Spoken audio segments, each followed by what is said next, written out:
오늘부터 식당이나 카페 등 다중이용시설을 이용할 때 QR코드를 찍지 않아도 됩니다.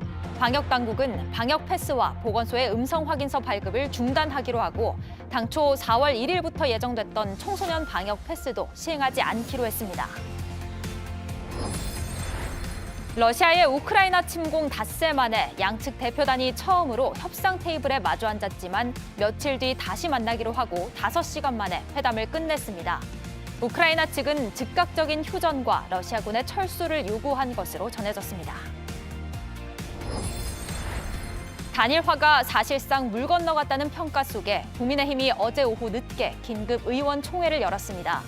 끝까지 단일화를 추진해야 한다는 목소리와 함께 자력으로 승부를 보자는 의견도 나왔습니다. 3일절인 오늘 전국에 5mm 안팎의 단비가 내리겠습니다. 비의 양이 많지 않아 메마른 땅을 충분히 적시지는 못할 것으로 보입니다. 영남과 동해안 지역에는 여전히 건조특보가 내려져 있습니다.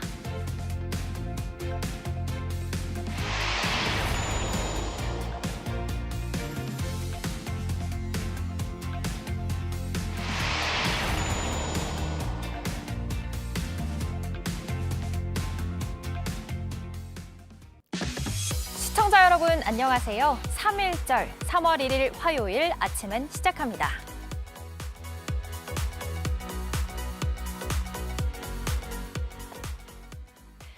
방역 패스가 도입 4개월 만에 중단됩니다.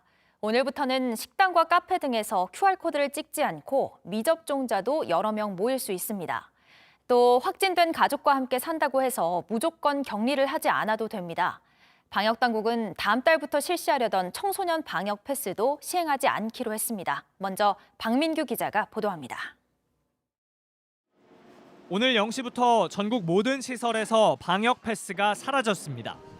식당, 카페뿐 아니라 유흥시설, 노래 연습장, 실내 체육시설도 마찬가지입니다. 50인 이상 대규모 행사, 또 집회에 적용했던 방역 패스도 모두 해제합니다. 이에 따라서 QR 확인 등의 절차도 모두 없어지게 되겠습니다. 병원이나 요양시설에 면회를 갈 때도 접종 여부를 확인하지 않습니다. 정부는 오는 4월 시작하려던 청소년 방역 패스도 접었습니다. 최근 방역 패스는 대구 지역 식당과 카페에 대해 법원이 효력 정지 결정을 내리는 등 곳곳에서 제동이 걸렸습니다. 방역 패스를 중단해 이런 문제를 줄이고 보건소 업무도 줄이겠다고 정부는 밝혔습니다. 음성 확인서가 필요해 신속 항원 검사를 받는 사람이 전체 검사자의 절반 이상, 하루 10만 명이 넘는 만큼 부담을 덜겠다는 겁니다. 음성 확인서 발급 업무 등에 투입됐던 보건소 인력들은 고위험군에 대한 신속한 검사 그리고 재택 치료 관리에 앞으로 음성 확인서가 필요하면 보건소가 아닌 동네 병원에서 받아야 합니다. 보호 대책인 방역 패스가 사라진 만큼 미접종자는 더 조심해야 합니다. 미접종자분들 좀 스스로 감염을 최소화시키고 혹은 예방접종을 받는 노력이 필요하다고 좀 당부드리겠습니다. 오늘부터는 확진자의 동거 가족도 자가격리를 하지 않습니다. 오미크론 정점을 3월 중순으로 예상하면서도 예고도 없이 갑작스레 방역 패스를 중단한 건 섣부른 결정이란 지적이 나옵니다. 정부는 방역 완화가 아니라 오미크론에 맞춘 재편이라며 방역 상황이 안정되면 새로운 거리두기 방안도 내놓겠다고 했습니다. JTBC 박민규입니다. 정부는 대통령 선거 당일인 3월 9일엔 확진자가 23만 명까지 나올 걸로 봤습니다. 그렇다면 지금도 한창 확산세에 있다는 얘기인데 이 시점에 이렇게 방역 정책을 완화하는 게 과연 맞는 건지 우려의 목소리가 나옵니다. 계속해서 유한울 기자입니다. 정부는 지난주 대구지법의 방역 패스 효력 정지 결정을 놓고 이렇게 말했습니다. 가장 위험도가 높은 지역이 사실 식당, 카페가 되겠습니다. 그렇기 때문에 전국적으로 중단할 계획은 없다는 말씀을 드립니다. 그런데 불과 나흘 만에 입장이 바뀌었습니다. 법원 판결에 따라서 지금 지역적 혼선이 발생하고 있기도 하고 언론이나 정치권 등에서도 계속적으로 방역 패스의 필요성에 대해서 논란이 제기돼서 논란이 불거질 때마다 강조해왔던 미접종자 보호 그리고 3차 접종도 사실상 개인의 몫으로 돌렸습니다. 특히 청장년층의 3차 접종률에 대한 유인책이 떨어질 수는 있다고 생각합니다. 3차 접종은 필요한 상황이기 때문에 3차 접종까지는 마무리를 해주시기를. 당국이 드는 이유는 오미크론의 낮은 중증화율과 치명률입니다. 하지만 보름 전까지만 해도 200명대였던 위중증 환자 수는 어제 0시 기준 715명까지 올라왔습니다. 사망자도 역대 최다인 114명을 기록했습니다. 이 두 주요 지표에 큰 영향을 미치는 확진자 규모도 당분간 계속 늘어날 전망입니다. 3월 9일 일일 확진자가 23만여 명 이상, 그리고 재원 중인 중환자는 1,200명 이상으로 증가할 것으로 전망하였습니다. 확산세에 걸맞은 의료 역량을 갖췄는지에 대해서도 걱정하는 목소리가 많습니다. 중환자 진료 체계라든지 아니면 소외받은 계층에 대한 이제 비대면 진료라든지 충분한 준비가 선행이 되어야지 이런 적극적인 완화나 이행이 가능하다고 보고, 이 때문에 이번 결정을 두고 정부가 다음 주로 다가온 대선을 의식한 것 아니냐는 목소리도 나옵니다. JTBC 유하늘입니다. 러시아의 우크라이나 침공 이후 양측 대표단이 처음으로 협상 테이블에 앉았습니다. 5시간 동안 대화를 하면서 의제를 둘러싼 신경전도 치열했지만 다행히 협상이 결렬되진 않았습니다. 양측은 며칠 안에 다시 만나기로 했습니다. 이 소식은 안의근 기자가 보도합니다. 회담은 우크라이나 국경에 가까운 벨라루스의 고멜에서 열렸습니다. 회담은 당초보다 하루 늦게 열렸습니다. 우크라이나 대표단이 안전을 이유로 벨라루스와의 국경을 통하지 않고 폴란드를 거쳐 헬기로 회담장에 도착하면서입니다. 회담 전 양측 신경전도 치열했습니다. 러시아 측은 회담에서 우크라이나의 중립국화 방안을 중점 논의할 것이라고 밝혔습니다. 반면 우크라이나 측은 회담의 주요 의제는 즉각적인 휴전과 러시아군 철수 문제가 될 것이라고 맞섰습니다. 스푸트니크 통신도 우크라이나가 러시아에 크림반도와 돈바스에서 철군할 것을 요구했다고 전했습니다. 회담은 5시간 만에 끝났습니다. И российская делегация провели сегодня первый раунд переговоров, основной целью которых было обсуждение вопросов прекращения огня на территории Украины. Переговорный процесс. Следующая встреча состоится в ближайшие дни на польско-белорусской границе. 러시아 측은 합의를 기대할 수 있는 이슈를 찾았다면서도 상세한 결과는 공개하지 않았습니다. 우크라이나 측은 러시아 측이 여전히 극도로 편향적이라는 인식을 드러내기도 했습니다. 양측 대표단은 각국 지도부와 협의를 마친 뒤 다시 만날 예정입니다. 푸틴 러시아 대통령은 마크롱 프랑스 대통령과 전화 통화도 했지만 서로 입장차만 확인한 것으로 전해졌습니다. 푸틴 대통령은 러시아의 안보 이익이 우선 고려돼야 한다고 했고, 마크롱 대통령은 우크라이나 민간 시설 공격을 중단해달라는 요구를 했다고 외신은 전했습니다. JTBC 안희근입니다.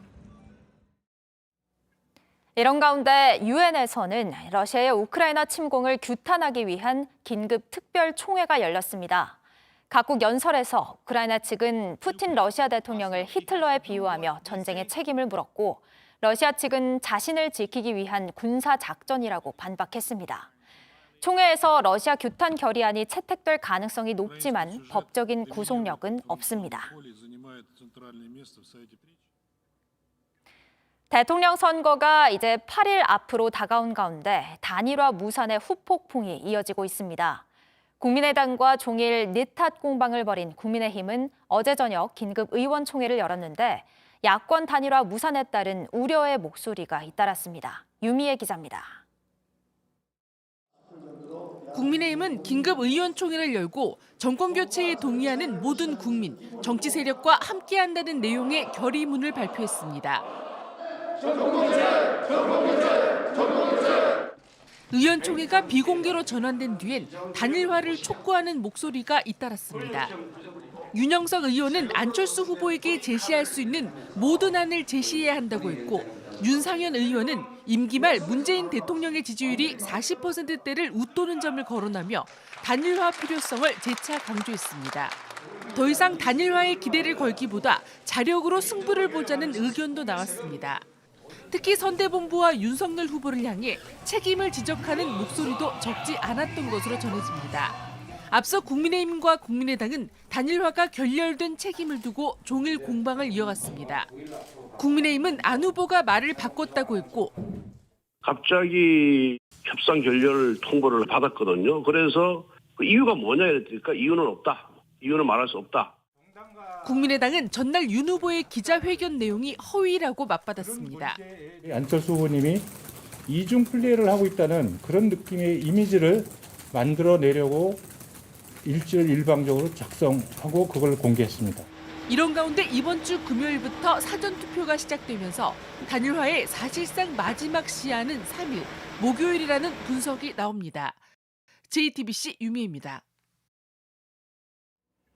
어제 오후 경남 합천에서 시작된 산불이 17시간이 지난 지금까지도 잡히지 않고 있습니다. 강풍을 타고 번진 불길은 경북 고령까지 퍼져 주민 100여 명이 대피했습니다. 소방과 산림당국은 날이 밝는 대로 본격적인 진화 작업에 나서기로 했습니다. 이도성 기자입니다. 밤하늘에 새빨간 불길이 치솟습니다. 산불이 만든 붉은 선 위로는 연기가 솟아오릅니다. 소방대원들은 연신 물을 뿌려보지만 불길을 잡는 데는 역부족입니다. 날이 어두워지면서 진화가 더욱 어려워지자 불길이 더 커지지 않도록 방화선을 구축했습니다. 고압선 때문에 진화 작전이 원활치 않은 상황으로 야간 산불 상황까지 지금 넘어간 상황이 되겠습니다. 불은 어제 오후 2시 10분쯤 시작됐습니다. 경남 합천 한 야산에서 시작한 걸로 추정된 불길은 순간 풍속 최대 초속 7m의 바람을 타고 번져나갔습니다. 경북 고령까지 피해 지역이 커지면서 인근 주민과 요양원 거주자 등 150명이 몸을 피했습니다.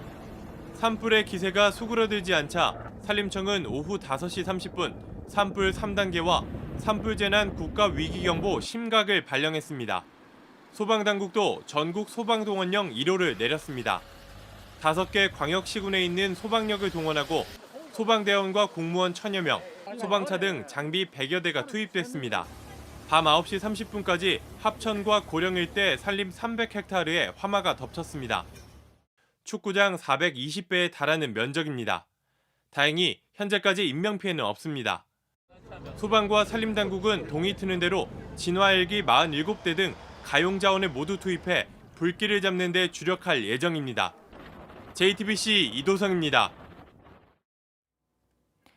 메마른 날씨 속에 산불이 자주 발생하는 요즘입니다. 올해 들어 경남 합천에 비가 내린 날은 단 하루뿐인데요. 여기에 강한 바람 때문에 불길이 쉽게 잡히지 않으면서 피해가 커지고 있습니다. 오늘 전국에 단비가 내리지만 양이 매우 적어서 건조한 날씨를 해소하기는 어려울 것으로 보입니다. 자세한 날씨 소식 이재승 기자가 전해드립니다. 건조특보가 발효 중인 동해안과 영남 지방에선 올해 비구름을 보기가 어려웠습니다. 특히 산불이 자주 발생하고 있는 영남 지역을 중심으로 강수량이 매우 적었습니다. 경남 합천의 경우 지난 1월과 2월을 통틀어 비가 내린 날은 단 하루뿐입니다. 게다가 내린 비의 양은 0.1mm가 채 되지 않습니다. 평년 이맘때 내렸던 51mm에 턱없이 부족합니다. 같은 기간 부산, 대구, 밀양 등의 강수량도 합천과 비슷했습니다. 기상청은 3일절인 오늘 전국에 단비가 내릴 것으로 전망했습니다. 하지만 예상 강우량이 5mm 안팎으로 매우 적어서 메마른 날씨를 해소하기는 어렵겠습니다. 비 또는 눈이 내리는 곳이 있겠으나 강수량이 적어 건조특보가 유지될 가능성이 있겠으니 산불 등 화재 예방에 주의하시기 바랍니다. 오늘 낮 최고 기온은 서울 10도, 대전 13도, 대구 16도 등으로 어제와 비슷하거나 조금 낮겠습니다. 오후부터는 중국발 오염물질이 유입되면서 공기질이 나빠지겠습니다. 충북에선 미세먼지 농도가 종일 나쁨 수준을 보이겠고 수도권 등 그 밖의 지역에서도 한때 대기가 탁해지겠습니다. 주 후반인 금요일쯤 수도권에 비가 오겠지만 영남 지방에선 여전히 건조한 날씨가 이어지겠습니다. JTBC 이재승입니다. 3월 1일 3.1절 아침, 오늘은 좀 특별한 만남을 가져볼까 합니다. 한반도를 넘어 세계로 뻗어나가는 대한민국을 꿈꾸며 4번에 걸쳐 유라시아 대륙을 탐험한 경험을 책으로 펴낸 김현국 탐험가 모셨습니다. 안녕하세요. 안녕하세요. 반갑습니다. 네, 반갑습니다. 네, 김 선생님, 책 예. 제목이 아시안 하이웨이 6호선인데요. 부산에서 출발해서 러시아와 시베리아를 거쳐서 유럽까지 가는 여정이더라고요. 1996년부터 지금까지 무려 4번이나 다녀오셨다고요? 그렇습니다. 제가 이제 탐험가로서 하고 있는 일은 러시아라는 나라를 중심으로 한반도로부터 확장된 공간으로 표현합니다. 유라시아 대륙 횡단 도로에 대한 자료를 반복적으로 만드는 행위를 의미해요. 예. 이를 위해서 25년이라는 시간 동안 유라시아 대륙과 인연을 맺어오고 있고 네. 1996년, 2014년, 2017년 그리고 2019년 4번의 대륙 횡단을 마쳤습니다. 정말 대단하십니다. 그런데 동행자도 없이 혼자서 그것도 차가 아니라 오토바이를 타고 다녀오셨다고 하더라고요. 오토바이로 시베리아를 횡단한 게 최초라고 하던데. 그렇습니다. 제가 대륙을 횡단하는데 그 모토바이크라는 이동 수단을 반복적으로 사용해 오고 있습니다. 이것은 1890년에 두피르 말이 끄는 마차를 타고 시베리아를 횡단했던 러시아의 극작가 안톤 체호프로부터 영향을 받은 것입니다. 모토바이크는 현대판 말이라고 하죠. 제가 유라시아 대륙을 횡단하면서 그 끝없는 그 자료를 만들기 위해서는 이제 끝없는 길 위에 서서 달리고 멈추는 행위를 셀 수 없이 수없이 많이 반복을 해야 됩니다. 예. 이 일을 이제 혼자서 감당을 해야 되는데 모토바이크는 저에게 이제 저렴한 가격과 유지 비용이 적게 드는 장점을 가지고 있습니다. 네. 또 러시아에서 바이크를 타는 사람들은 서로를 형제라고 하는데 제가 모토바이크를 가지고 대륙의 길 위에 서는 순간 유라시아 대륙과 네트워크가 시작이 됩니다. 저는 현재 블라디보스톡에서 시베리아를 거쳐서 암스테르담까지 네. 유라시아 대륙 바이커들과 촘촘한 관계망을 형성하고 있습니다. 아, 예. 이 사진에 보이는 이 오토바이가 직접 타고 다녀오신 그 바이크인 거죠? 그렇습니다. 네. 그리고 한국인 최초로 탐험가 인증을 받으셨더라고요. 이 세계 탐험가 클럽에서 김 선생님의 유라시아 대륙 횡단을 여행이 아니라 탐험이라고 이제 인정한 이유는 뭘까요? 그렇습니다. 그 2019년에 제가 4번째 유라시아 대륙을 횡단 중에 있었습니다. 횡단 중에 뉴욕의 더 익스플로러스 클럽이라는 곳으로부터 정회원이 확정이 되었어요. 예. 아문센과 찰스 린더버그, 닐 암스트롱 뭐 이러한 분들이 정회원으로 있었던 세계 최대의 탐험 단체인데요. 네. 유라시아 대륙을 횡단하면서 길에 대한 자료를 구축하고 있는 제가 태양계를 벗어나는 우주 탐험을 감당하고 있는 더 익스플로러스 클럽의 정회원이 된 이유는 네. 남과 북의 분단 혹은 냉전 시대라는 키워드하고 깊은 관련을 가지고 있습니다. 1950년에 6월 25일 한국에서 발생한 동란을 계기로 세계는 냉전이 본격화됐다고 표현을 합니다. 네. 이로 인해서 1991년도 냉전의 한 축이었던 소비에트가 해체가 되기까지 42년 동안 서방 세계와 같은 발걸음을 걸었던 우리에게 현재의 러시아는 들어갈 수 없는 금단의 땅이요, 시베리아는 미지의 세계와 같은 곳이었습니다. 1996년에 제가 모토바이크를 이동수단으로 네. 시베리아를 횡단한 최초의 자료들을 제출했습니다. 아, 예, 말 그대로 탐험의 여정이었는데 아무래도 20년 넘게 러시아를 오가셨기 때문에 이 지역에 대한 애정도 남다르실 것 같습니다. 요즘 러시아와 우크라이나 전쟁을 지켜보시는 기분도 좀 남다를 것 같습니다. 그렇습니다. 저는 이제 길에 대해서 관심이 있기 때문에 2010년에 블라디보스톡에서 모스크바를 지나가는 시베리아 횡단 연방 고속도로가 완공이 됐거든요. 이 길의 완성으로 인해서 아시아와 유럽이 하나의 길로 연결이 됐어요. 네. 저는 이 대륙의 길에 대한 자료를 만들기 위해서 2014년에 2번째 유라시아 대륙 횡단에 나섰고요. 네. 이때 2014년에 크림반도를 병합한 러시아와 만났습니다. 네. 그리고 8년이 지난 올해 2022년 네. 다시 5번째 유라시아 대륙 횡단을 준비하고 있는데요. 네. 며칠 전에 러시아와 우크라이나가 전쟁이 발발했다는 소식을 들었어요. 매우 안타까운 소식입니다. 네. 나라와 나라가 국경을 열어서 길로 연결한다는 것은 평화를 의미하거든요. 네. 남과 북의 분단의 환경에서 살아온 저에게 유라시아 대륙 횡단도로 곧 네. 길이 대륙으로 연결된다는 것은 평화를 의미합니다. 예. 이번 사태로 인해서 이 대륙 횡단 도로가 영향을 받지 않기를 간절히 바라고 있습니다. 예, 방금도 말씀해 주셨지만 또 올해 5번째 횡단을 준비하고 계시다고 하셨잖아요. 아무래도 한반도라는 좁은 공간을 벗어나서 저 유럽까지, 이제 북한까지도 이제 또 평화로 통일을 하고 유럽까지 곧장 뻗은 아시안 하이웨이를 달리는 꿈일 텐데요. 그 꿈 저희가 응원하겠습니다. 네, 그렇습니다. 잘 들었습니다. 고맙습니다. 지금까지 김영국 탐험가였습니다. 고맙습니다.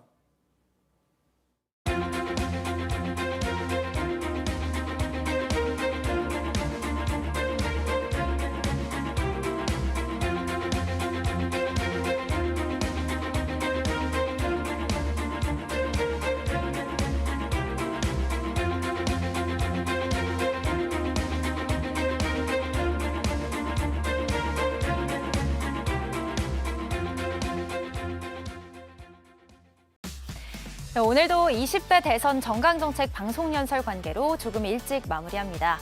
103회째 맞는 대한민국 독립선언일 3.1절 선열들의 독립의지를 되새기면서 의미 있는 하루 보내시길 바랍니다. 함께해 주신 여러분 고맙습니다. 아침엔 JTBC.